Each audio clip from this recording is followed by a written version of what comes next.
Hello दोस्तों, स्वागत है आप सबका स्टडी आईक्यू ऑप्शनल चैनल में। और मेरा नाम है विकास। मैं हिंदी साहित्य वैकल्पिक विषय की कक्षाएं लेता हूं स्टडी आईक्यू में।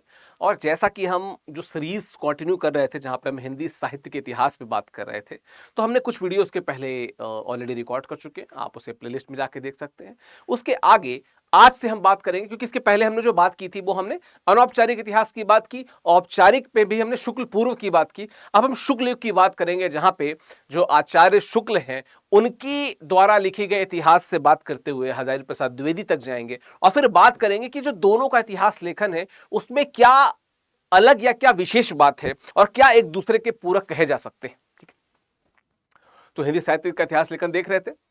आचार्य रामचंद्र शुक्ल की बात की जाए अगर, 1929 में बेसिकली हिंदी साहित्य के इतिहास नाम से, हिंदी साहित्य के इतिहास नाम से उनकी किताब आई। बट आप सबको पता है ना कि ये भूमिका में लिखा गया था। किस चीज की भूमिका में लिखा गया था, हमें कमेंट बॉक्स में जरूर बताइएगा। ये बहुत जिसे कहते हैं ना कि हिंदी साहित्य का जो नया विद्यार्थी होता है उसके लिए बड़ा इंटरेस्टिंग होता है कि किसी किताब की भूमिका में लिखा गया कोई ऐसा टेक्स्ट जो खुद एक किताब हो और अपने आप में किसी भाषा और उस भाषा के साहित्य के इतिहास को समेटे हो, तो बहुत बड़ी बात हो जाती है। खैर, जब आप इसका उत्तर दे रहे हो तो मुझे एक बात और बताइएगा कि काशी नागरी प्रचारणी सभा के बारे में आपकी क्या राय है और आपको क्या लगता है कि उसका कितना योगदान था। दोनों का आप कमेंट बॉक्स में उत्तर देने की कोशिश कीजिएगा। तो 1929 में हिंदी साहित्य का इतिहास क्या कहते हैं डॉक्टर आचार्य रामचंद्र शुक्ल जी ने लिखा। नागरी प्रचारणी सभा जो काशी है, जिसकी भी मैंने बात की, उसके प्रकाशक थे।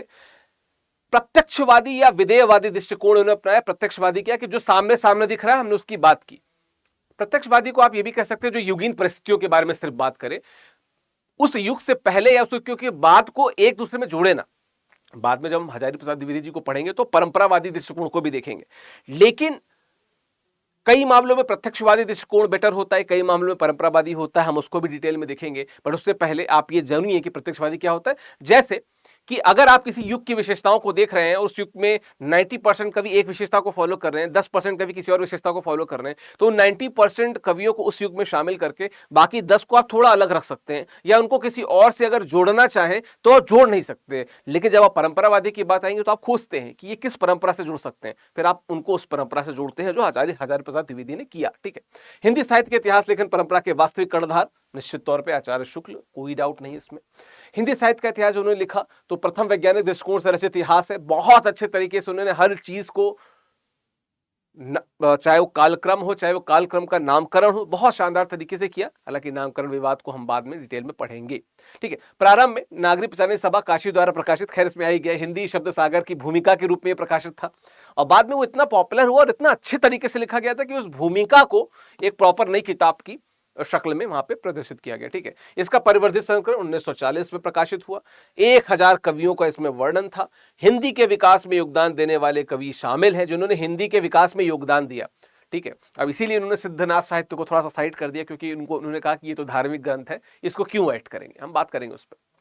ठीक है, अब ये आचार्य रामचंद्र शुक्ल इसी हिंदी साहित्य के इतिहास में 1929 में प्रकाशित हुआ। क्या लिखते हैं, जबकि प्रत्येक देश का साहित्य वहां की जनता की चित्तवृत्तियों का संचित प्रतिबिंब होता है, तब यह निश्चित है कि जनता की चित्तवृत्ति में परिवर्तन के साथ साथ साहित्य के स्वरूप में भी परिवर्तन होता चला जाता है। आदि से अंत तक इन्हें चित्तवृत्तियों की परंपरा को परखते हुए साहित्य परंपरा के साथ उनका सामंजस्य बिठाया जाना ही साहित्य का इतिहास कहलाता है। ठीक है, जनता की चित्तवृत्ति बहुत कुछ राजनीतिक, सामाजिक और सांप्रदायिक व धार्मिक परिस्थिति के अनुसार होती है। तो दो बातें जिसको हमको यहाँ पे देख लेनी है कि क्या है कि चित्तवृत्तियों, जो जनता की चित्तवृत्ति होती है,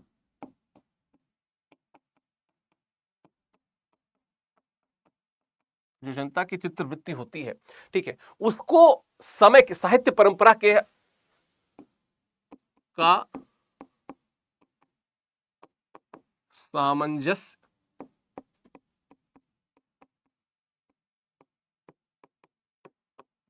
साहित्य परंपरा से, इसी को क्या कहते हैं, इसी को ही हिंदी साहित्य का इतिहास कहते हैं, या किसी भी देश के साहित्य का इतिहास कहा जा सकता है। ठीक है, ये यहां पे इन्होंने कंक्लूड कर दिया। बाकी ये बहुत ही इंपॉर्टेंट पैराग्राफ है। मैं खुद बताऊं कि इस पैराग्राफ को अगर आप अच्छे से पढ़ेंगे तो खुद में ये 1 ही से 2 क्लास में डिस्कस किया जा सकता है। इतना अच्छा पैराग्राफ है जो साहित्य के बारे में लिखा हुआ है। ठीक है, इसके बाद देखा जाए तो इसमें कवियों का साहित्यिक मूल्यांकन है, ठीक है।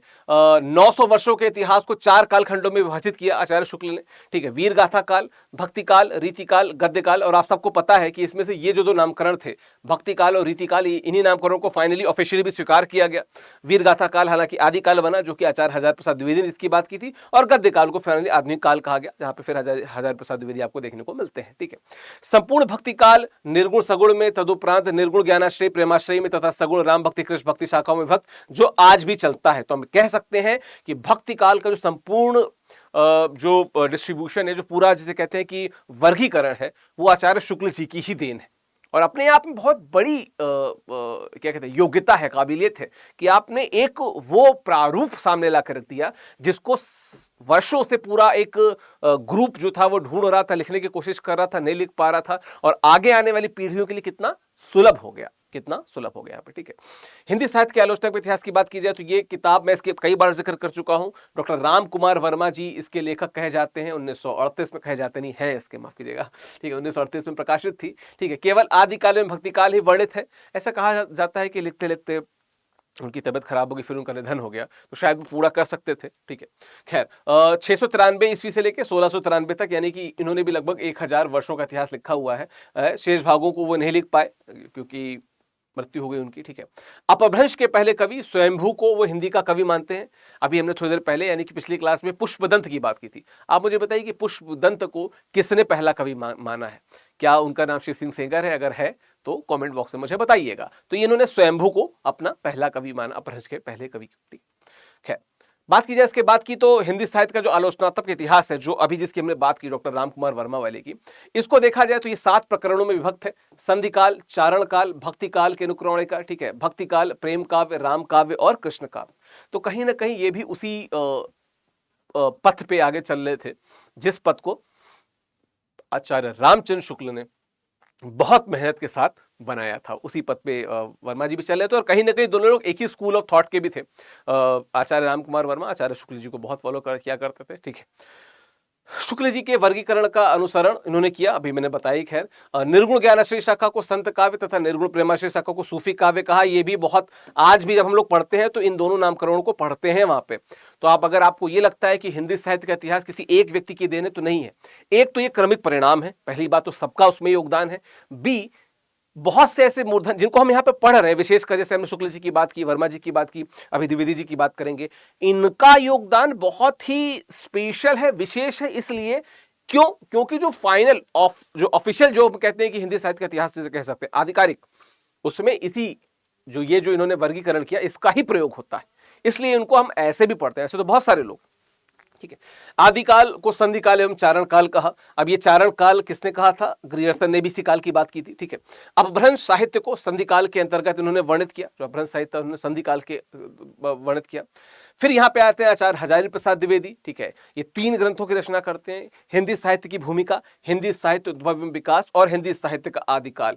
1952 ईस्वी में ये, 1952 में ये, और 1940 में लिखा हिंदी साहित्य की भूमिका, ठीक है। आचार्य हजारी प्रसाद द्विवेदी और आचार्य शुक्ल का जो टसल है, ये तो आप सबको पता ही है कि वो बीएचयू के बाद फिर जब ये चंडीगढ़ चले जाते हैं, फिर वहां पे कुटज लिखते हैं, और फिर हमको पता चलता है कि ये 2 स्कूल ऑफ थॉट्स हैं, एक शुक्ल स्कूल ऑफ थॉट, एक द्विवेदी स्कूल ऑफ थॉट।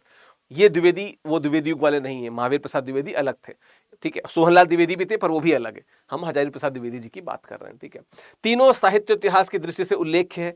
आदिकाल का स्वरूप इन्होंने निर्धारित किया, भक्ति काल की पृष्ठभूमि पे स्पष्टीकरण भी उन्होंने दिया, ठीक है। अपभ्रंश काव्य में जो परंपरा का वर्णन इन्होंने किया, ये परंपरा ही जुड़ी कि बाद में आपको पता है कि जो सिद्ध और नाथ साहित्य, सिद्ध जो नाथ साहित्य है, ठीक है, यहां से आप कबीर को जोड़ते हैं। आप कहते हैं कि जो कबीर हैं वो किससे जुड़ते हैं? नाथ परंपरा से आते हैं। बहुत बड़ा योगदान है किसका? आचार्य हजारी प्रसाद द्विवेदी का। अब अगर बात की जाए आचार्य शुक्ल बनाम हजारी प्रसाद द्विवेदी की, तो इनके बीच में वैसे डिफरेंस थे जैसे कि तेन और हडसन के बीच में थे, ठीक है। तेन और हडसन के बीच में भी ऐसे ही। अब वेस्टर्न जब आप साहित्य समीक्षकों की बात करें तो वहां पे तेन और हडसन के बीच में डिफरेंशिएशन हमको देखने को मिलता है। जैसे आचार्य शुक्ल युगीनता पे बल देते थे कि उस युग में क्या विशेष है, उसके पेरीफेरी में या उसकी क्या कहते हैं क्षेत्र में अगर वो कवि आता है या उसके कविता का गुण आता है तो हम उसको उसमें शामिल करेंगे। लेकिन फिर यहाँ पे आचार्य हजारी प्रसाद द्विवेदी बात करते किसकी, परंपरा की, परंपरा प्रतिष्ठा अनुशासन की परंपरा की जब वो बात करते हैं तो वो कहते हैं कि नहीं, ऐसा भी हो सकता है कि इस काल में वो कवि जिसको आप अलग मान रहे हो, विलग मान रहे हो, वो कवि किसी और परंपरा को, जो पूर्ववर्ती परंपरा हो, उसको फॉलो कर रहा हो। और ऐसे में नाम आता है किसका, कबीरदास का। और कबीरदास जुड़ते हैं किससे, नाथ साहित्य से, ठीक है, जो आदिकाल में फाइनली लिखा गया। फिर शुक्ल जी ने फोकस किया वैज्ञानिकता पे। आचार्य द्विवेदी ने कहा नहीं, समग्रता पे ध्यान देना चाहिए। अब वैज्ञानिकता पे जो फोकस किया हम इसको भी देख लेते हैं। क्यों बात की गई वैज्ञानिकता की, हम इसको समझते हैं पहले। वैज्ञानिकता मतलब क्या, कि किसी काल में अगर कोई विशेष पैटर्न फॉलो हो रहा है तो उस पैटर्न को उस काल से जोड़ के लिख देना, यह हुआ तार्किकता, यही हुई वैज्ञानिकता। शुक्ल जी द्विवेदी जी ने कहा नहीं, आप समग्र रूप से देखिए कि ऐसा भी हो सकता है कि कोई ऐसा भी व्यक्ति हो, ये फिर वही परंपरा पे ही जाता है कि समग्रता क्या कहती है, परंपरावादी दृष्टिकोण अपनाती है कि सामूहिक रूप से देखिए कि आपके पास अगर 1000 साल का स्पेक्ट्रम है तो ये स्पेक्ट्रम किससे मैच करता है। यही खास बात थी कि कबीर इस स्तर पे सामने आ सके। वरना अगर आप बात करें ग्रियर्सन की या आप बात करें आचार्य शुक्ल की, कबीर को बहुत अच्छा स्थान नहीं मिला वहां देखने को हमको। लेकिन जब हम बात इवन मिश्र बंधुओं की बात कर ले, कबीर तो जब आचार्य हजारी प्रसाद द्विवेदी का वर्णन आता है तब कबीर अपना स्थान पाते हैं, मुकम्मल स्थान पाते हैं, ठीक है। फिर क्या है, प्रबंध सगुण काव्य बनाम मुक्तक परंपरा। फिर से यही बात ये फिर कबीर से जुड़ती है, क्योंकि कबीर मुक्तक परंपरा में लिखा करते थे। और ऐसा शुक्ल जी का मानना था कि जो प्रबंध काव्य होता है या जो सगुण काव्य होता है वही काव्य होता है। प्रबंध काव्य जहाँ पे कहानी चलती रहती है, ठीक है, जो अगला पद होता है वो पिछले पद से जुड़ता है और सारे पद एक दूसरे से जुड़े रहते हैं क्योंकि कहानी कही जा रही है, फ्लो मेंटेन होता है। मुक्तक परंपरा में ऐसा नहीं होता है, क्योंकि जब मुक्तक लिखे जाते हैं तो हर मुक्तक का मतलब ही मुक्त होता है, तो आने वाले पद से पिछला पद मुक्त होता है। ये बात यहाँ पे फिर द्विवेदी जी कहते हैं, जो अपने आप में बड़ा योगदान है। आप सोचिए उस स्तर पे डिबेट थी, अगर ये दो लोग ना होते तो हम अभी हिंदी साहित्य के कुछ उबड़ खाबड़ इतिहास ही पढ़ रहे होते उस समय, ठीक है। सांप्रदायिकता बनाम सिद्धनाथ परंपरा। अब जब हम सिद्ध साहित्य को पढ़ते हैं, ठीक है, लुइपा, सहरपा और कड़पा, फिर उसके बाद हम गोरक्षनाथ और मक्षेंद्रनाथ को पढ़ते हैं, तो उनको पढ़ते समय हाँ ठीक है, थोड़ा बहुत उसमें धार्मिक, थोड़ा बहुत नहीं, ठीक ठाक उसमें धार्मिक विवरण है, लेकिन सिर्फ धार्मिक विवरण कह देने मात्र से हम उसको सांप्रदायिक नहीं मान लेंगे। ऐसे तो फिर तुलसीदास का भी सांप्रदायिक हो जाएगा, सूरदास का भी सांप्रदायिक हो जाएगा। तो किस प्रकार शुक्ल जी ने उन्हें धार्मिक नहीं माना और इन्हें धार्मिक मान लिया।